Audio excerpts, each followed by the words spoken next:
Olá, meus alunos e alunas do Tempo de Aprender. Tudo bem com vocês? Hoje nós vamos estudar a invasão portuguesa no território brasileiro a partir de 1500 e a colonização do Brasil. Então vamos nessa. Durante muito tempo foi ensinado que os portugueses vieram para cá em 1500 e descobriram o Brasil e conquistaram esse território. Mas será que é isso mesmo? Será que essa história reflete a realidade? Onde hoje é o Brasil, em 1500 viviam mais de 1000 povos que falavam diferentes línguas e tinham diferentes culturas. Então, como é que a gente pode dizer que houve uma descoberta dessas terras, se aqui já viviam milhões de pessoas organizadas em diferentes culturas, línguas e costumes? Veremos agora que essa ideia de descoberta é absolutamente falsa. A visão de que o Brasil foi descoberto é uma visão etnocêntrica, que despreza a história dos povos indígenas e coloca o branco europeu como um herói desbravador. A visão etnocêntrica é aquela que vê o mundo com base em sua própria cultura, desconsiderando as outras culturas ou considerando a sua como superior às demais. O Brasil não existiu, o Brasil é uma invenção. E a invenção do Brasil, ela nasce exatamente da invasão.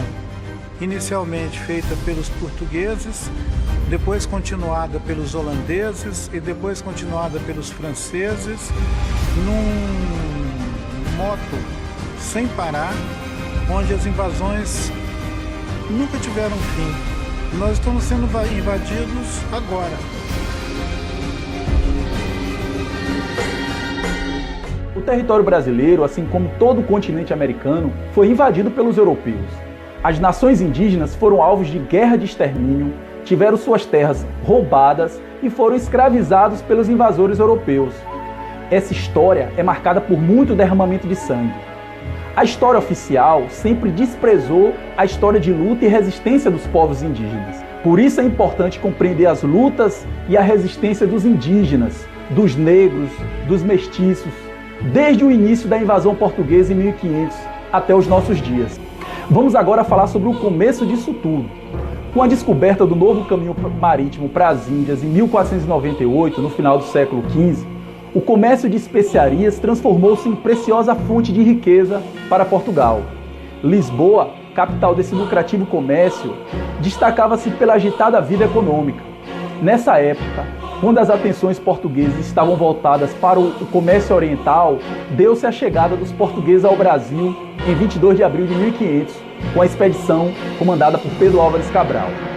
Não encontrando ouro, outra riqueza que desse lucro imediato, o governo português limitou-se a enviar à colônia americana algumas expedições marítimas, destinadas principalmente ao reconhecimento da terra e à preservação de sua posse. Só depois teve início o efetivo processo de colonização portuguesa no Brasil. Essa fase é chamada de pré-colonial e vai da chegada de Cabral em 1500 até 1530. A primeira riqueza explorada pelos europeus em terras brasileiras foi o pau-brasil, árvore então abundante no litoral. Essa madeira era muito lucrativa porque servia para extrair tintas para tecidos e construir móveis. O rei de Portugal declarou a exploração do pau-brasil monopólio da coroa portuguesa, chamada de estanco. Só poderia extrair a madeira quem pagasse tributo ao rei. Mesmo assim, outros invasores ingleses, espanhóis e franceses extraíam a madeira do litoral brasileiro. A extração do pau-brasil dependia do trabalho indígena. Esse trabalho era conseguido de forma amigável, por meio do escambo. Por seu caráter predatório, a exploração do pau-brasil não fixou o colono à terra, à medida que a madeira ia se esgotando. Por isso, essa atividade não deu origem a núcleos significativos de povoamento. Agora vamos falar sobre o início da colonização. Por que os portugueses decidiram ocupar as terras do Brasil? Os motivos para a colonização portuguesa no Brasil, primeiro foi a ameaça de perder a posse das terras para outros invasores europeus, como franceses e ingleses, que estavam constantemente explorando o pau-brasil. Segundo, foi o fator econômico. O comércio português no Oriente entrou em declínio devido às elevações dos custos com transporte e manutenção, além da concorrência de franceses, ingleses e espanhóis que exploravam a mesma rota comercial. O governo português procurava uma maneira de aumentar os lucros comerciais, e a colonização da América começou a ser uma possibilidade de realizar bons negócios. Para dar início à colonização, o rei de Portugal organizou a primeira expedição colonizadora, liderada por Martim Afonso de Souza, em 1530. Essa expedição era composta de 5 navios e uma tripulação de cerca de 400 pessoas. Formou-se o primeiro núcleo de povoamento, fundando a primeira vila, a Vila de São Vicente, em São Paulo. Os colonos começaram o cultivo da cana-de-açúcar. Logo depois, instalaram o primeiro engenho do Brasil. A colonização do Brasil foi marcada pela produção de açúcar para o mercado europeu. Com essa produção açucareira, Portugal passou a exercer o domínio econômico como metrópole sobre a sua colônia, que era o Brasil. Com o início da colonização, para obter o trabalho indígena, os invasores portugueses utilizaram a violência para impor a escravidão. Ocorreram diversas guerras com os indígenas e os prisioneiros eram distribuídos ou vendidos como escravos. Os indígenas resistiram ao roubo de suas terras pelo branco europeu. Peguem todos!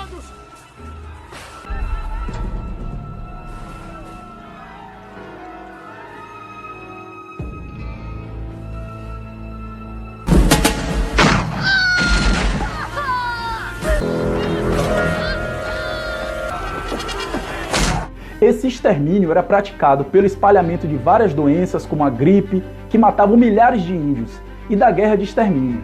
Os indígenas resistiram ao roubo de suas terras pelo branco europeu. As confederações indígenas era a união de várias etnias diferentes para enfrentarem juntas o inimigo comum, que no caso era o colonizador português. Em Ilhéus, a luta e resistência do povo tupiniquim contra os invasores portugueses resultaram no massacre do Pururupi em 1559. Os invasores portugueses, comandados pelo governador-geral da colônia, Mendes Sá, organizaram uma guerra de extermínio contra os tupiniquins durante 30 dias, que provocou a morte de milhares de indígenas na região de Olivença. Para administrar a colônia brasileira, o rei de Portugal, Dom João III, criou em 1534 o sistema de capitanias hereditárias, dividindo a colônia em 15 faixas de terra que foram entregues a 12 donatários, que eram pessoas escolhidas pelo rei. Os donatários teriam autoridade máxima dentro das capitanias, e com sua morte, a administração passava para seus descendentes. O vínculo jurídico do rei e os donatários era estabelecido por meio de 2 documentos. A carta de doação, que conferia aos donatários a posse hereditária da capitania. Os donatários não eram proprietários das capitanias, apenas de uma parcela das terras. Tinha, no entanto, o direito de administrar toda a capitania e explorá-la economicamente. A Carta Foral estabelecia os direitos e deveres dos donatários relativos à exploração da terra. Os direitos e deveres eram criar vilas e distribuir terras, sesmarias, a quem desejasse e pudesse cultivá-las, exercer plena autoridade judicial e administrativa, escravizar os indígenas considerados inimigos, entre outros. Poucas capitanias progrediram e obtiveram lucros, São Vicente e Pernambuco, com a produção de açúcar. As demais capitanias não prosperaram em decorrência de vários fatores. As terras eram muito extensas, os donatários não tinham dinheiro para investir, outros perderam o interesse e não resistiram ao enfrentamento com os indígenas e voltaram para Portugal. Outros nem sequer chegaram a tomar posse de suas terras. Apesar das dificuldades, o sistema de capitanias lançou as bases da colonização, estimulando a formação dos primeiros núcleos de povoamento. Após o fracasso das capitanias hereditárias, o rei de Portugal resolveu implantar o governo geral, com sede na capitania da Bahia. Os 3 primeiros governadores gerais do Brasil foram Tomé de Souza, Duarte da Costa e Mendes Sá. Tomé de Souza governou a colônia de 1549 até 1553. Ele fundou a cidade de Salvador em 1549, na Baía de Todos os Santos, para ser a sede administrativa da colônia, e trouxe consigo padres jesuítas, comandado por Manuel da Nóbrega. Os jesuítas deveriam construir escolas e catequizar os indígenas.